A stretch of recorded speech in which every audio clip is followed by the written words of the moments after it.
ఈ పగటి సమయంలో ఇందులో ఏ చేపలు ఉండవు. పేతురు, నాకు 1 గంట సమయం ఇవ్వు.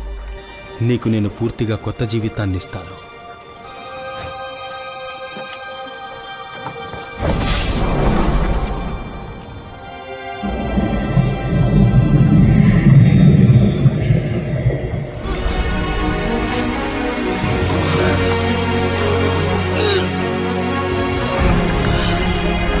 అసలు ఇది ఎలా సాధ్యం? నువ్వేం చేశావు? నీ జీవితాన్ని మార్చుకునే అవకాశాన్ని నీకిస్తున్నాను.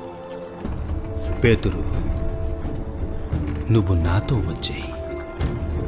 ఈ చేపలు పట్టే పని పూర్తిగా వదిలే నేను నిన్ను మనుషులను పట్టే జాలరిగా మారుస్తాను. మనమేం చేయబోతున్నాం? లోకాన్ని మార్చబోతున్నాం.